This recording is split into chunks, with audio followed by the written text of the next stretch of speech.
What's up, everybody? This is Real Talk Football, episode 20. We are finally at 20, everybody. Finally at 20. We pushing it, we pushing, we pushing, we moving and grooving through this NFL, college, and high school season, baby. We got some Tua updates. We got a trade for another wide receiver. We got some big college games to cover. Oh my God, I can't wait to get going. You ready, KG? Let's go. Let's go, Cowboys!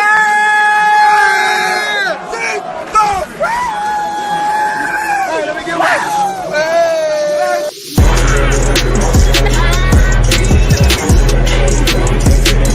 Let's fucking go! Ain't no about that motherfucker now. Y'all motherfuckers have me pissed off. I ain't gonna think about that, right?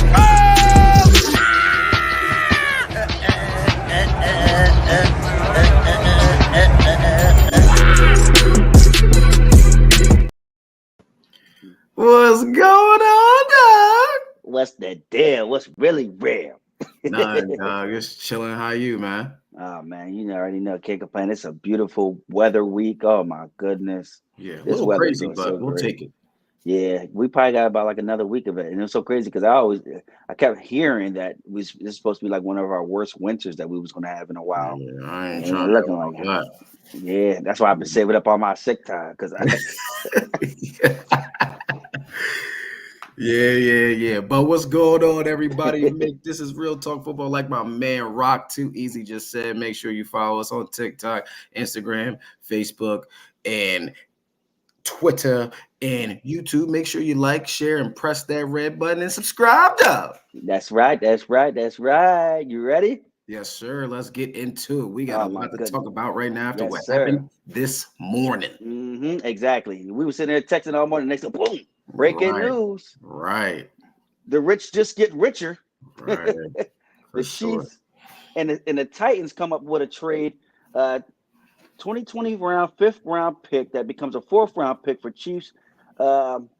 DeAndre Hopkins, if he plays up to 60% of the snaps, which we know he will. Oh my goodness. How does the rich get richer, bro? I do not get this. I do not understand it. But how do you feel about it? I'm excited for DeAndre Hopkins. I've been a fan of DeAndre Hopkins since he came into the league. And this, if people know his career, this is actually the first good, legit quarterback that he's going to have. So you figure, look, through his whole career thus far, playing with the Texans and the Titans and everybody, he's got over 12,000 yards, over 950 receptions. He has 80 plus touchdowns too. 79. 79. Yeah. He there though. He's there. You know what I mean? So I'm happy for him. But I will say, I know he gets open. I know he makes 50-50 balls make look at like 80-20 balls. But I'm a little wary of him. I think I wanted him on the Chiefs 2 years ago, and I think this might be 2 years too late. But we gonna see how Andy Reid uses him, how Mahomes gets him the ball, and how they gel either quickly or just in time for the playoffs. You know what I mean? So how you feel about the deal for D-Hop and how you think it's going to do for the Chiefs? I mean, they're 6-0, going for the three-peat. Does this make their three-peat, like legit now? Is like it's going to happen? Or you think Chiefs was going to win it either way if they had him or not? Right. Once again, like I said, the rich is getting richer. The Chiefs been winning some ugly games. Mahomes has been averaging 1 touchdown, 1 interception a game for like the last 20 games.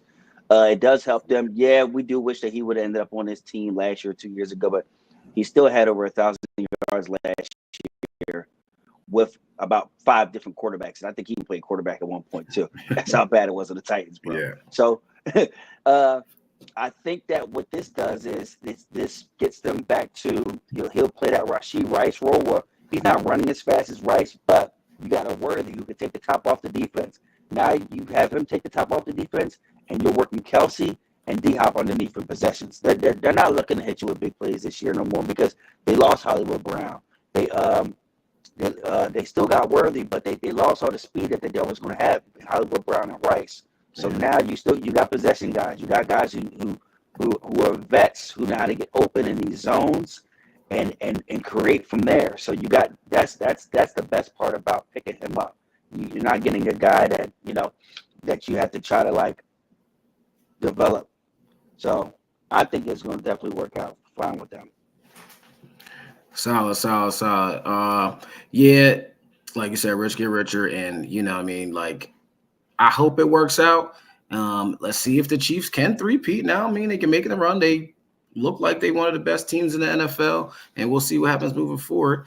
And speaking of the best team in the NFL, listen, my man, we got the Chiefs at 6-0. We got the Vikings just had their first loss against the Lions, who surged last year, showed what they could be and what they can be this year, and they beat the Vikings in a hard-fought game. They lost 2 11-point leads in that game, and they still found a way to beat the Vikings on the road. We all know the Lions the week before lost their leading sack getter in the NFL. That was leading man is Aiden Hutchinson. And then they're surging. What's that? 4 games in a row for them right now. And then you got the Baltimore Ravens, Derrick Henry and Lamar Jackson have first started 0-2, started slow, didn't know their identity. Now it seems like they're on a roll and they know their identity, have won 5 in a row. And not to foreshadow here, but the man looking like he going for his 3rd MVP. But we know he doesn't want the MVP. He wants to get that Super Bowl ring.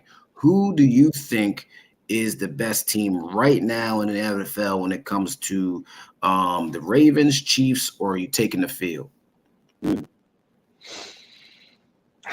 It's low key, kind of a trick question, because I feel like every team has their flaw and they're lacking things, so it comes down to matchups. It comes down to matchups and who's going up against who. So in a neutral field, I can't. While it's like I said, ugly games, I'm still taking the Chiefs, and I don't know how, why, when, and where they're just gonna figure it out, and that's exactly what they do. Okay, my man Rock 2 is having a little bit of technical difficulty right now, but bear with us. He will be back in a minute. But to piggyback off of what Rock 2, aka Jerry, just said, I still believe that it may be the Chiefs. I'm not going to take the Chiefs. I'm taking the Ravens right now as the best team just because of the way they're playing. Now, both teams for me have weaknesses in their game. You got the Chiefs. They're not playing really well on offense, but they still got 1-5 back there and finding them the way to win. And then you have the Ravens. They aren't playing complete football. They are very good on offense, and their defense is giving up a whole lot of yards. Now, if you watch the film, that could be the reason why the coach is laying off. He's playing cover 3. He's playing too high and giving up those yards because the Ravens are playing with the lead almost full game, but it still shouldn't be a reason why your football team is giving up 300 yards passing every game. And while the Ravens are balling on the offensive side of the ball. Now, if the defense starts to gel and they start to shut people down, these games are going to really start to be blowouts, and then the backups can get in. But going back to what you said, who was your team that you felt was the best while you had it with those technical difficulties there, Rob?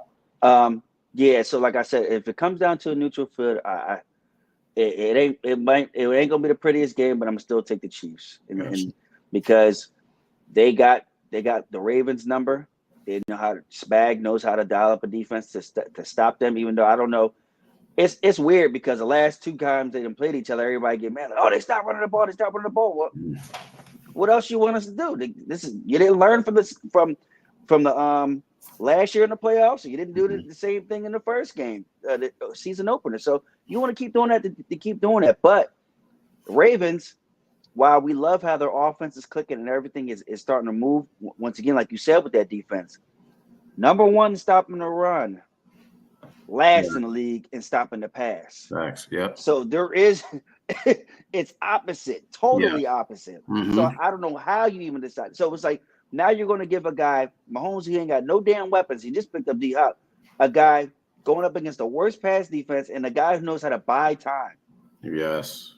So that's why I say between that and then Spags knowing how to call it that defense against Lamar. Yeah. Yeah. So and then you go look at the Lions, who I feel like is playing really good football. Their secondary's ass. So now you're giving Mahomes time to create. Yeah. And then that defense, like I said, it's so coached well. It plays well. So in a neutral field, they're going to win an ugly game, 24-20, and walk away with it. Right. Fine. They don't care about none of that stuff. Just the win. Got you. I'm with you. Moving on. Go ahead, big guy. Oh yeah, man. We didn't talk about this team. Excuse me.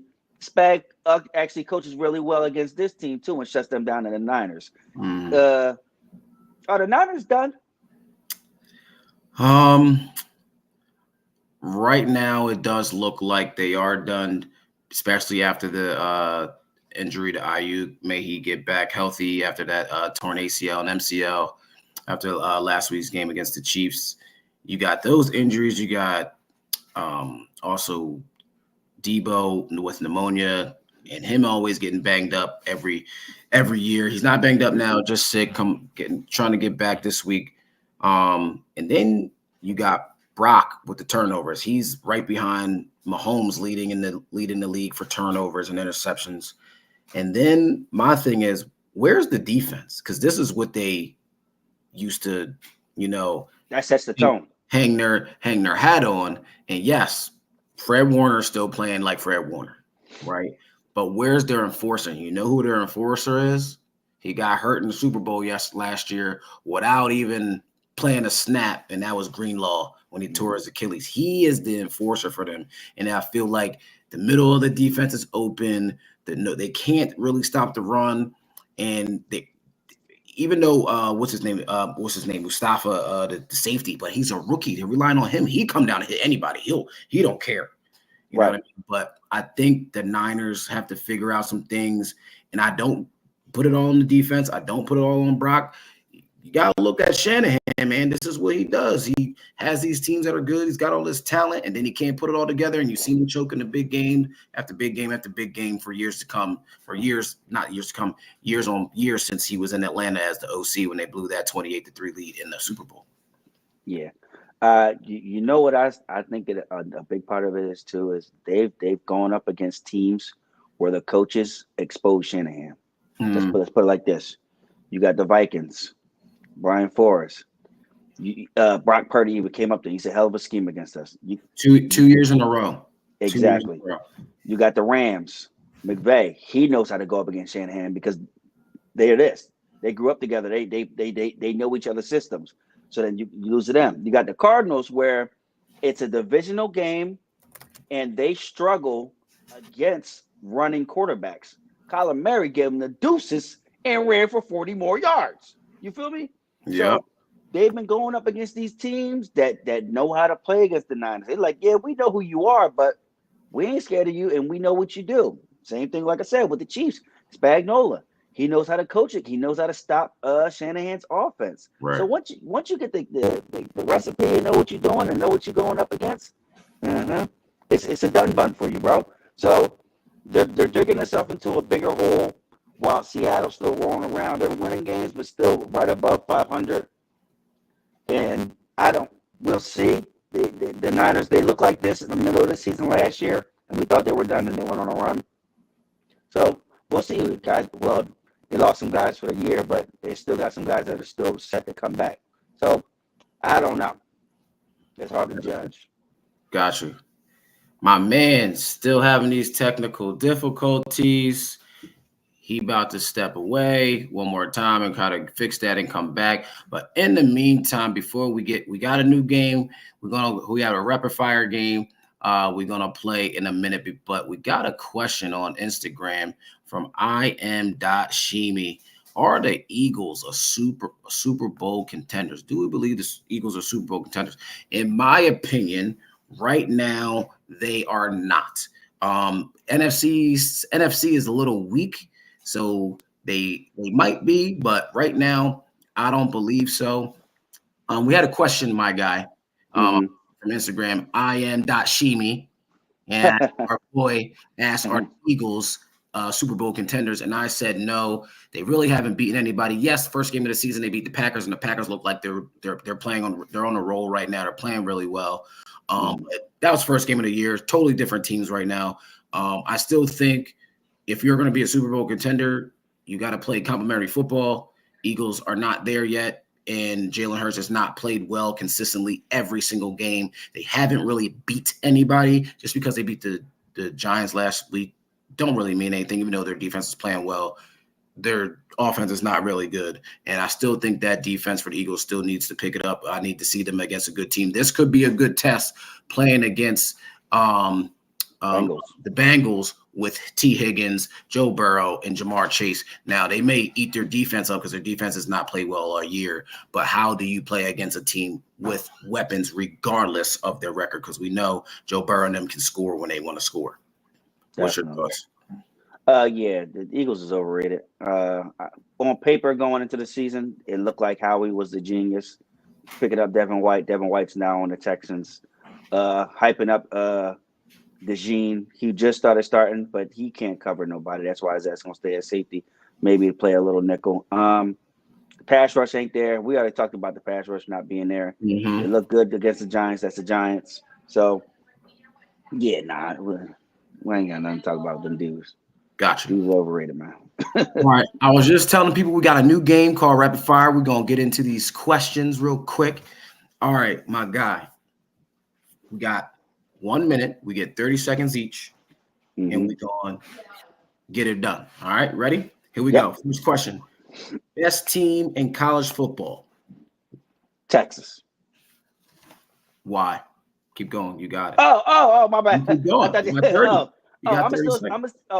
I'm gonna still say Texas is still the best team in football. I think that they got hit in the mouth for sure, and they had a bench Brewers. My bad, I'm messing his name up. Yeah. And put in Arch, and Arch started getting rolling, but it was a little bit too late. And I just think that if they play each other again, Texas is gonna be better prepared going against them. Got you. And for me, I think it's Georgia, regardless of Oregon being undefeated. I know how Ohio State is out there as well. But Georgia in that defense, they showed Texas that they ain't ready for the big boys just yet in the SEC. And I believe if Oregon matched up with Georgia would pound and stop. And Georgia can match them with that speed on defense, with their speed on offense, and I think shut down Gabriel at the end of the day. So that's just me. All right, next one. There we go. There's that time. Next one we got here. Who is the MVP of the NFL right now? Oh, Lamar Jackson. It's definitely Lamar. The way he's playing, him and Derrick Henry is a freak show. You know, he's getting both his tight ends involved. Mark Andrews now has back-to-back games where he has a touchdown. You still got Isaiah Likely. Now he's getting Bateman involved. Shout out to my fantasy team. So yeah, definitely Lamar. They started out slow. Now they're starting to get it going. And that O-line is starting to finally play together. Got you. I'm going to say Lamar Jackson as well for the same reason you said. They're playing well. Lamar's playing out of his mind, passing the ball, running the ball, handing the ball off to Derrick Henry. This 1-2 combo, and he's got those weapons on the outside. Zay Flowers, Bateman is finally coming to his first-round pick. I mean, he has a couple good games. I'm not going to say he's, you know what I mean, like he's up there. And then the Mark Andrews finally getting the rolling. But I will say Josh Allen is a close second because he does have 15 touchdowns. 0 interceptions this year, barely no turnover. So I think he's doing well. All right, here we go. Next one, right? We doing well here. Who is the Heisman front runner for you, my guy? You already know it's my guy Cam Ward, Ooh. And it's not even no question about it. Back to back shootout games, and my guy showed up in the fourth quarter when it counts. Boy, it's too comical in that pocket. He's never looking to really run. He can if he wants to, but other than that. He could throw deep ball. He could throw it in the middle. He could throw out routes, and he has a light touch on that ball. Bro, he number one pick. Right. One pick. We're riding. Here we go. I was gonna say Cam Ward too, but I'm gonna stick with still Ashton Genty and Travis Hunters to lose. The reason why I say that is because it would be Cam Ward if he if I mean, I know he doesn't play defense, but needing to stop coming back with these teams that are below Miami. Miami, you're a top 5 ranked team. You're playing too close to these teams unranked. So I think if he blows out Florida State this week, like they should, Which he will. Favorites, he should. Right. Maybe he'll boost his Heisman votes there, where he should be like leading in the standings there for the Heisman. All right, number 4 question: what does that UGA game and Texas game do for both teams? What does that do for both teams, them winning or losing? Once again, it's a reality check to Texas, because I think they was riding too high and smelling themselves a lot, as they should, because it is Texas. And for Georgia, I think that just lets them know, like, we lost to Bama, but we're right back on that map. We're right back out here. Okay, got it. For me, I'm going to say it was the best thing for UGA. Good game for UGA after that loss to Bama, coming back and beating the number 1 team on the road. That was, on the road for them. And not only just beating that team, they blew them out. I know it was a close game at the end, but Georgia ran all over them. Travis Etienne, Trevor Etienne had 3 touchdowns, and they put Texas away early, and they won in the trenches. That's where the game is won. Football is won in the trenches, and they overpowered them on the offensive line and the defensive line. Okay, my guy back. Here we go. Question 5. Moving forward, what did Russ's latest performance mean for the Steelers moving forward? To let them know that, once again, we talked about this last week, why I said the reason why Russ is going to start, because he's a better thrower of the ball. He's been making a lot of completed throws that Fields was missing guys with. And granted, a lot of them was 50-50 balls to Pickens, but you got to be able to throw that ball in order for him to get it there. Right. So I think that helps the Steelers, because they already played good defense. Now you still got your 2 running backs, and Najee Harrison Warren. Now you got Pickens. I think, and you got Pat Fairmouth. I think they might need to get another receiver involved, but we'll see how that goes. But as of now, the Steelers going to be able to play some Steelers football. Right. I don't think it does. I mean, anything. It's one game. It's his first game back. He started, as we all saw that first half, he started off real sluggish, almost looking like the first year Denver Russ. So I think that he's still capable of that first year Denver Russ, look like he fell off the cliff Russ. So I need to see some consistency here before I say this means anything for the Steelers, even we know their defense is still going to come to play every single week. And last but not least, here we go. Last question of rapid fire. Here we go. Is it good that Tua is suiting up this weekend? It's good for my fantasy for Tyreek Hill. I know that's right. Goddamn. Had my guy. Listen, had him on the bench, and I'm still winning these games. Right. You know what I'm saying? It is good for that offense, because he knows how to get the ball out. He knows how to run that offense well. The way that McDaniels wants him to run that offense. That's what they've been struggling with, getting the guys involved, because you have all them weapons, and then you think that, it's the system, and then you think it's the receivers that can still develop, that can still keep it rolling with just a game managing quarterback, and they ain't been working. They done lost 2 quarterbacks in that way. Right. So that's going to help them get that offense back intact, putting up crazy yards. Defense is still cheeks, but at least they'll win in a shootout. At least they have shootout games. Right. I don't think it's good that he's suiting up. I'm a little concerned for Tua, especially after his latest comments in his his interview he just had with the papers and all that just now in his comments. So, but we're going to get into that in a minute. That's our game for today in rapid fire. But go ahead, my guy, set us up after we just talked about Tua. We're going to get right back into it. Yeah, so pretty much to pick up where you left off at, how do you feel about Tua suiting up this week? So my thing is I'm going to play the blame game here. Okay. But first, I'm going to say, being a former football player, not that I played in the NFL, but I played all the way up to the college level. And like, we are, as an athlete, as a competitor, man, like we want to play. Regardless of the injury, whether it's, all right, I got my knee busted, cool, I'm gonna come back. I don't care. I got a broken hand, I'm playing. All right, cool. I got a broken arm. Somebody got to do something. I tore a pec muscle. I got a torn labrum. I'm playing. I don't care. I got to play for my team. I'm playing. And we always got to, as athletes, compartment. Oh my gosh. Just try to, we don't want to be off the field, bro. No, we want to play. So in this case, bro, we dealing with a head injury. You had a concussion at Alabama. This is your third concussion in how many years? And every single one's been worse and worse and worse. I believe you got to think about your family, even though you feeding your family, you getting money. But if you retire, yes, I know you don't get all that money. You got kids now. But my thing is, I'm blaming the organization and I'm blaming Mike McDaniels, the head coach. As a head coach, yes, we're supposed to motivate. We want our guys to be competitors. We want them on the field. But at some point, you got to protect the players from themselves. Hey, listen, we are 2-5 or 1-5 right now, or whatever it is, 1-6, whatever Miami is right now.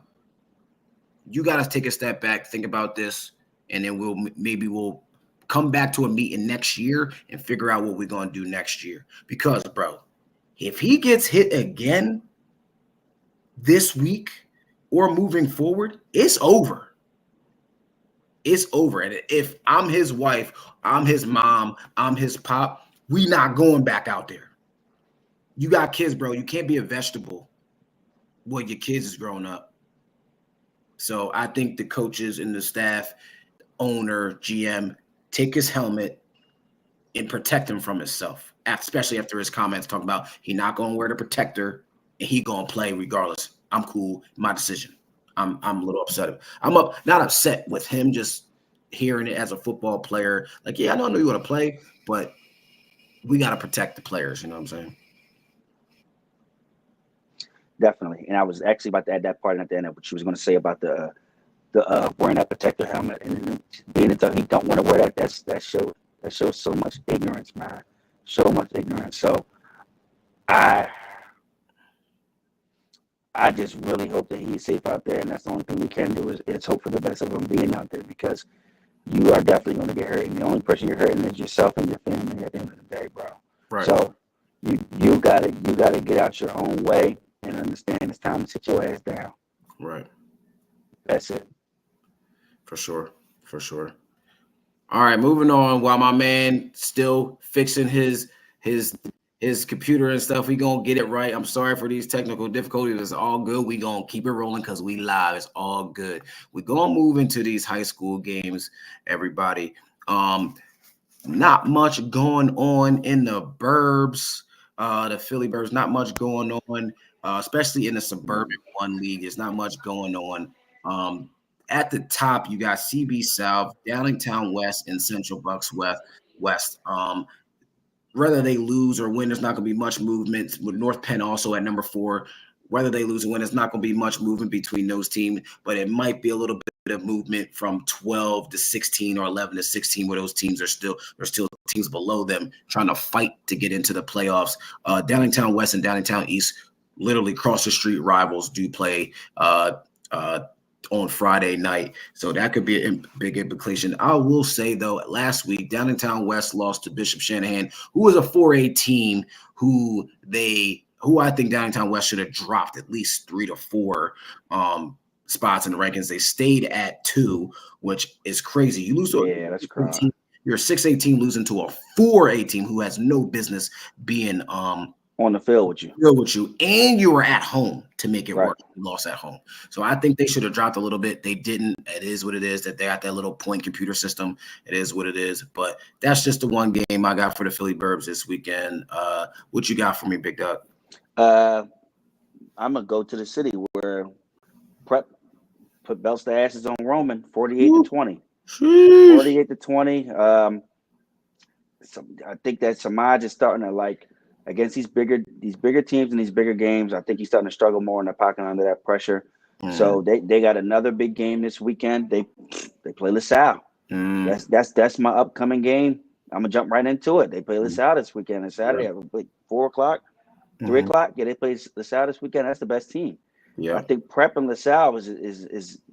I looked on the schedule. I think they're supposed to play each other again. I guess it's like a thing at the end where they're set to play. I think like November 5th. Who's supposed to play? Prep and LaSalle are going to play again. Oh wow! I don't think that's what I seen the schedule. I don't know, but that's what I saw on the schedule. But right. Yeah, Prep and LaSalle is pretty much showing you that they are at the top and they're running through everybody else. And so Roman is in 5. They're not in 6. So I think that they'll be good in 5 when it comes to playoff time. But they're starting to get a little. They're kind of seeing where you're in 5 for a reason. So that's my game of the week. Roman and LaSalle. We'll see how they do against them. See if they can hold their own and try to make some type of a game out of it. Yeah. And my other game of the week, I got PJP versus PV, which is going to be a real good game. I think PV only got 2 losses. PJP only got 1 loss, I believe. Yeah. So this is a big rivalry game. That's we lost to Wilson in that one game. Yeah. Yeah. So this is kind of like this has been an ongoing thing between them two, and it's been a good dogfight game. Sheen was in a good game against PJP, 2 years ago when they played each other. I'm excited to see both teams play. That's actually it's Friday night. I think I'm gonna end up pulling up to that game. I got time. I'm on vacation, baby. I'm on vacation. Gotcha. So yeah, one more game, one more week, and then it's playoffs. Yeah, we start to turn on the heat up. Yeah, high school football. Because it's been kind of slow with these games. These teams have been walking through all the lower class dudes. Like, you know what I mean? So we ain't been really talking too much high school football. Now playoffs is here. It's time to turn it up. Yeah, man. I can't wait. I'm excited for next week to get to a playoff game. Let's see what happens. But before we move on to our college games this week, we got another question in the chat by my guy, Austin Harrell. He asked, do you think this Bo Nix is making the necessary adjustments to the league to be the long-term guy? My answer would be yes. Bo has showed that he is the guy for Denver, and I do think he will be long-term, be that guy. I do think they need to protect him up front, start getting some more offensive linemen for him, and obviously he needs some more weapons.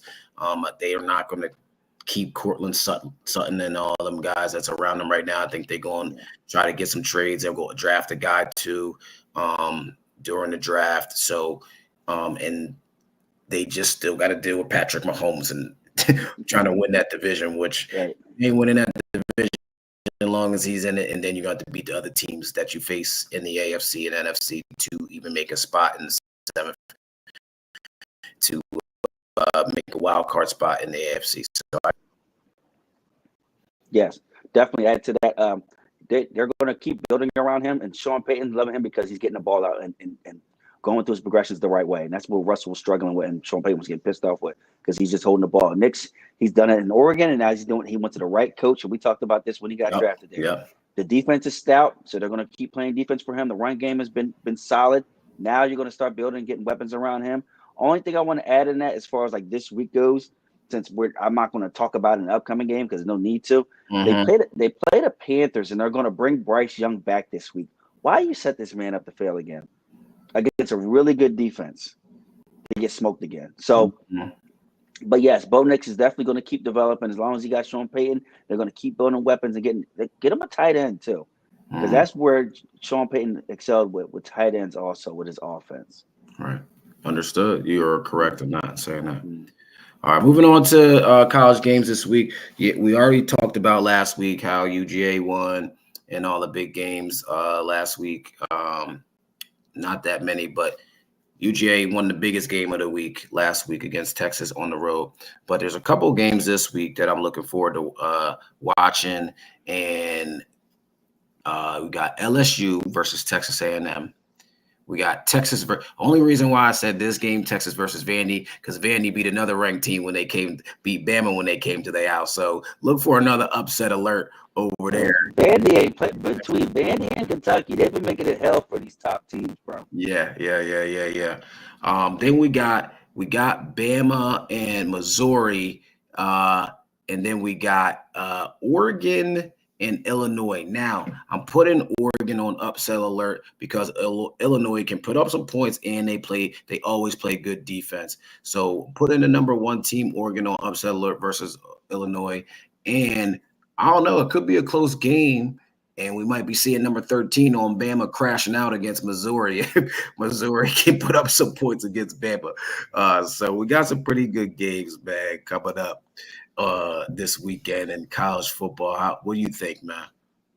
Yeah, but even to go back and recap Bama losing to Tennessee, though. Yeah. You know?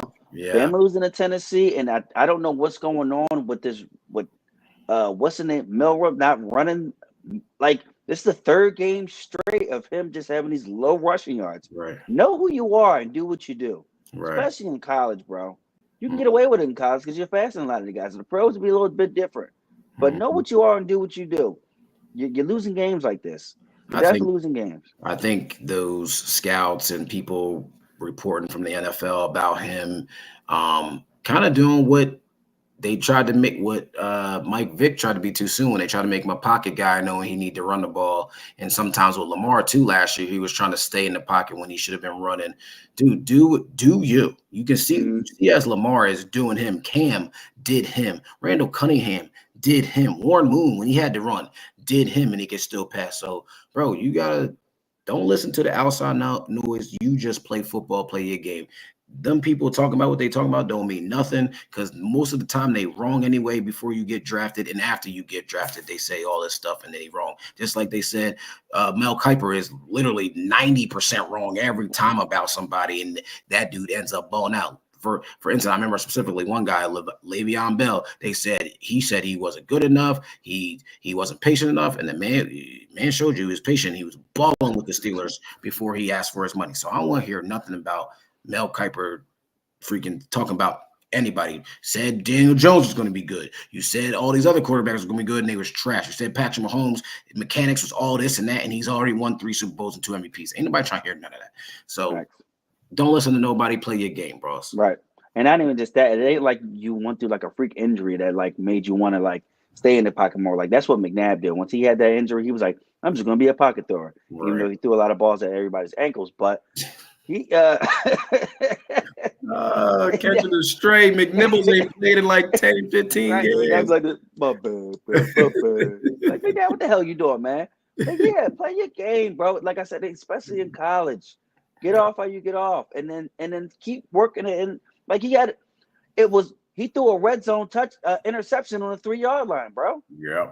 But you could have just ran it in. Right. Just run the ball. That's the game right there. Facts. Just run the ball. Oh my God. And that's all I would. Yeah, go ahead. No, you good. Not used to Tennessee being a defensive team. They're not really scoring a lot like they used to. It was back there, so they're playing good defense too. They can play with anybody right now. Being in that, they're right now slotted to be in that playoff right now. Definitely. But you covered already a lot of the college games that I wanted to see: Missouri, Alabama, Texas, Vanderbilt, LSU, Texas A&M. Yeah. So it's the season's rolling on. These games. It's been a lot of upsets, but I like it though because you don't want to just see that powerhouse team. Everybody's running through everybody. I want to see everybody beat everybody up because now it makes it even better come playoff times. But I tell you what, though, bam, you lose again, your ass ain't making the playoffs. They out of here. You done for, bro. You're done for. Out of here. Out of here. So, you ready for these Thursday games? This Thursday game is easy, bro. Not exciting at all. Yeah. Definitely is. Vikings versus the Rams. I think we see what's going to happen here, even though we got Cooper Kupp back. They're trying to bring along Puka Nacua. He's not ready yet. And the Vikings is fully healthy after playing that game last week against the Lions. Lost a close one, but they're going to want to come back and get back on the winning. So I think this is unanimous. We both going to be choosing the Vikings here in the East. but to add to both of to the topic of this game, two things. You have reports of Matthew Stafford on the trade block to the Vikings. Right. You have reports of Cooper Kupp on the trade block. Yeah. What you think of this? I do believe it's going to happen sooner or later.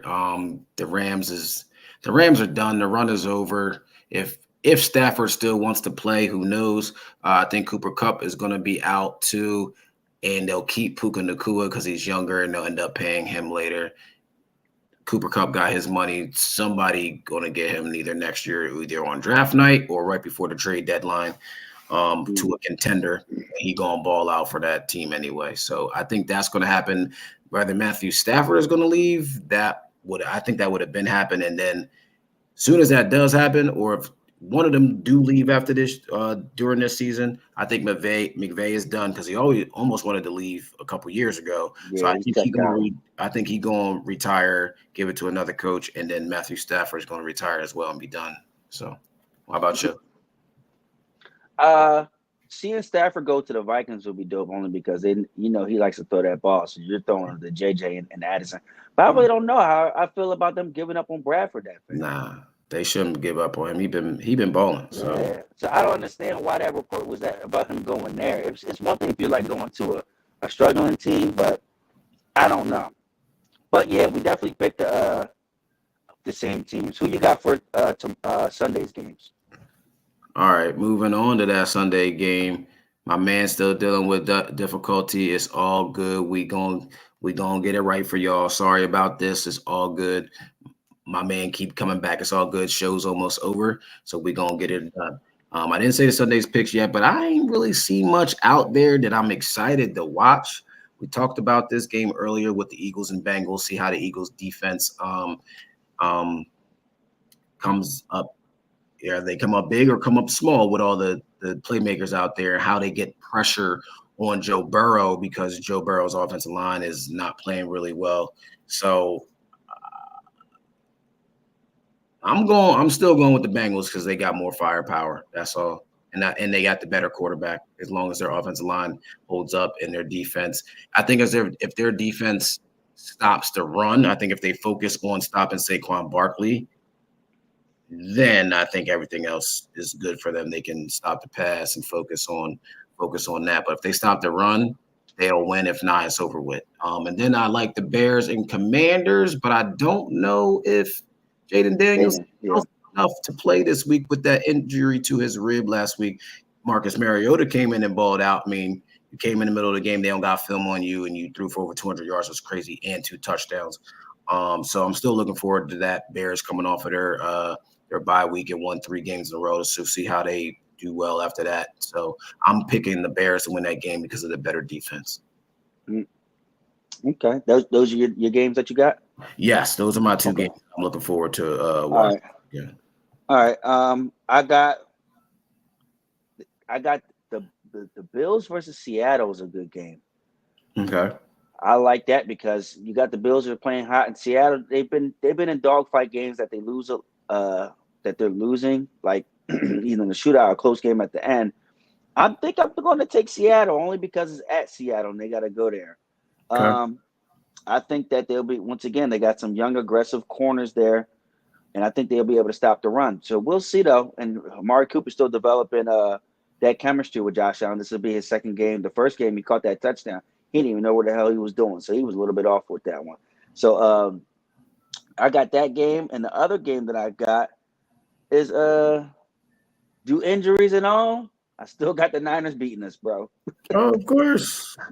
Of course. Still got the Niners beating us, bro, because we don't know how to stop the run. Nope. And that's just what it is. And they got Fred Warner. Fred Warner will single-handedly beat us.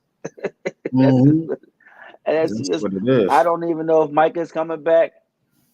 I don't I think Nealon's still out. We still got injuries, bro. DeRon Bland will be back, but we still ain't got no pass rush. It's just what it is. We still ain't bringing no other receiving help. We got Tolbert and CD. Well, we got CD. That's it. And Ferguson. I think we're still going to lose that game. Yeah, it's done. Definitely done. You said you picking the Seahawks to win that game? Yeah, Seahawks and then the Niners. Is that your hit? Is that your upset pick? Nah, I got my upset pick though. Okay. You ready for it? Yeah, go ahead. I'll let you go first. Go ahead. I got the Jags over the Packers. I already I gotta get. You about to be 0 for 3 and picking them. Cut it out, man. Listen, man, I gotta be right one time. It's at Jacksonville, bro. The Jags are starting to play better. They're finally starting to get that run game going, man. Even though Doug Peterson calling up some dumb stuff still, I think the secondary is starting to get a little bit healthier, man. But come on, let's go. You do it too much. You do it too much. All right, my upset pick, man. I shouldn't believe in them, but the way the other team's defense is playing, and they supposed to have a good defense, even though they top 5 and everything right now, I'm picking the Patriots over the Jets, man. Oh, pick the Patriots over the Jets, man. The Patriots play at home. The Jets ain't playing well on either side of the ball. Yeah. They're not playing well on either side of the ball. The defense is stinking it up. They're hurt on that side of the ball. Reed has got a groin injury from 2 weeks ago. He didn't play last week, and they lost against the Steelers. So, and they let the Steelers run all over them too. And they're a team that stops the run and stops the pass. They didn't do it. Aaron Rodgers looks overrated, like I've been saying for how many years, bro. He looks cooked. He looks over and underrated. You had your man Devontae. You ain't do nothing. You tried to force feed him. Like, spread the ball around. Stop trying to force it to him, man. You got Garrett Wilson too. Like, and then whatchamacallit was the leading receiver. Leading receiver in yards was who? Do you remember who that was? It was Breece. Breece Hall had over 100 yards receiving. Oh yeah, that's because he was breaking on stuff, bro. So like, he was going crazy. I'm taking the Jets until they prove me wrong, man. I mean, taking the Patriots until the Jets can prove me wrong otherwise. All right. I feel you. I ain't mad at that. So listen, man, it was a short show this week. Yeah, sorry for the technical difficulties. Yeah. I'm cursing out my cable people tomorrow. I'm serious, bro. I'm tired of this. This can't be happening. Yeah, for sure. It's all good, but we got it together. We got it right. It's all good. Once again, people, we appreciate y'all joining us live on the StreamYard, on Instagram. We appreciate y'all. We appreciate the questions today, and we're able to get those out to y'all in participation. We love y'all once again. Rocky Easy, my guy. I love you. Mm-hmm. Listen, yes, sir. Like you too, bro. When I see ya. Peace.